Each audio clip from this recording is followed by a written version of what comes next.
Time to cast.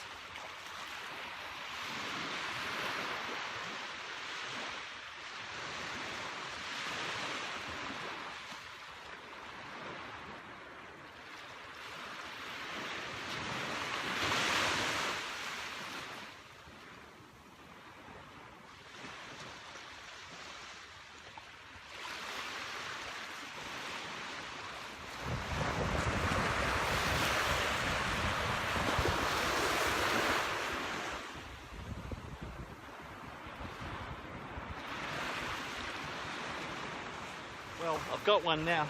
These fish have been taking my bait all morning.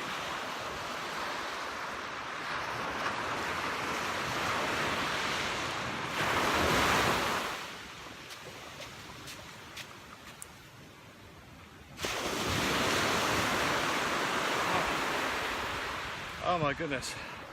Okay, it's not a big fish and it's only a mullet, but in order to get this fish, I had to go through so much change. I started with large hooks, big baits, hoping to get the bigger fish. I was losing my bait all the time. I wasn't even feeling it on the rod because I've got such a heavy line. So after changing baits, changing hook sizes, I went down to my survival gear finally. I went down to the light line, small hooks, and I even used artificial bait, thinking that wouldn't come off the hook quite as well. I've got a size 14 hook on this, a little tiny trace pre-stretched line. Used a lighter burley cage, and I finally got a fish. This has been so hard but so rewarding when you finally work out how to get it. So thank goodness for that.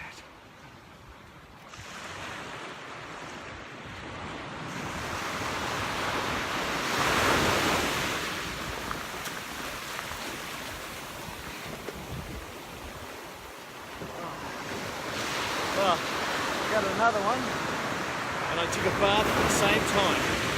Fantastic. So the tide's coming in, and I gotta go. It's taken me so long to get these fish. Anyway, at least I worked it out, which is quite satisfying. That ended a really tough and quite frustrating session. The good thing is I got a couple of fish, and yes, look, they were small, I admit that. And a lot of people saying, well, why go after small stuff? For me, I really like to find out, I like to work out how to catch the fish, because every time that I do that, I have another piece of information that makes me a better fish person. Now, what happened today is, first off, I was down at Dromana in the Mornington Peninsula in Victoria, and at Dromana, with very, very heavy winds, it was unfishable. This is what it was like.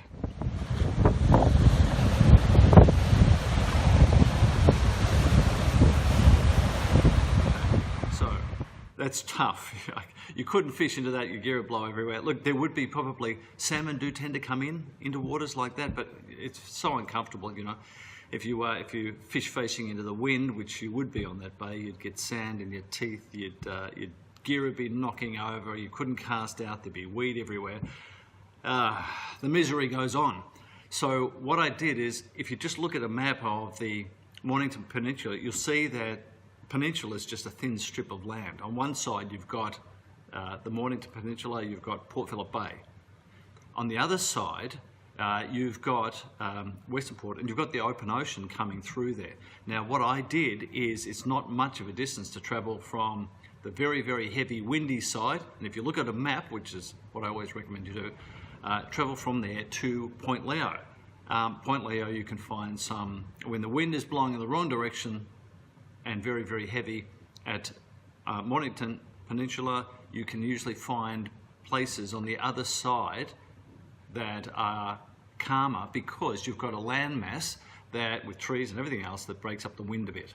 Not everywhere, but if you look at a map, you can find little bays and things like that. And in those little bays, the fish tend to congregate a bit. It's much more comfortable. Also, if there's big predators about, they sort of come in, the little ones come in a bit shallower. So that's what I did today. And so my fishing took place in that, in a sheltered area. The thing that got me today, though, I had prawns. I was going after big fish, thinking that the heavy conditions might bring them in.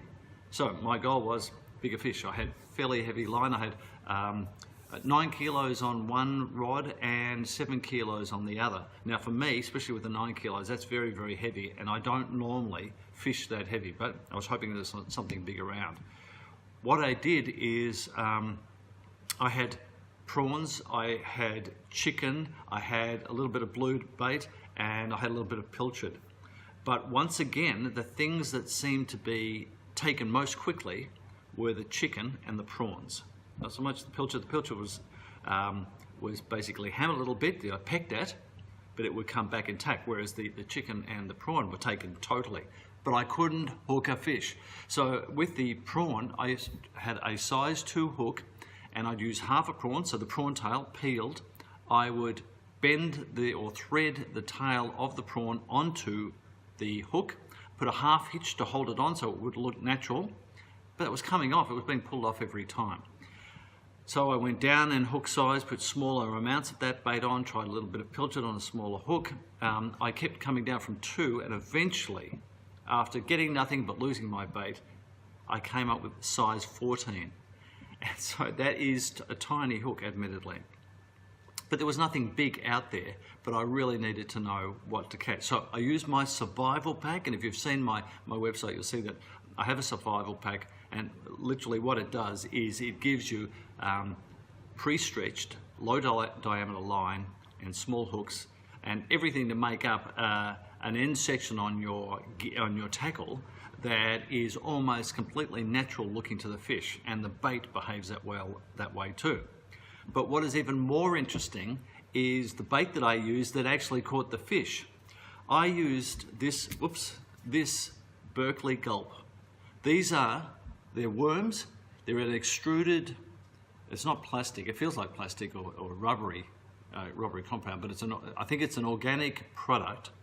And I used small sections of this. It smells very strong. Oh, that's good. And the worms are very natural looking. So you've got something that looks like that, okay? Well, you can put that on a hook and the ends move. On a size 14 hook, that is way too big. So I was just nipping off small sections, probably 1 centimetre long, and I'd put 2 or 3 of those on a size 14 hook. That is what was getting the bites. That's what got those couple of fish in today.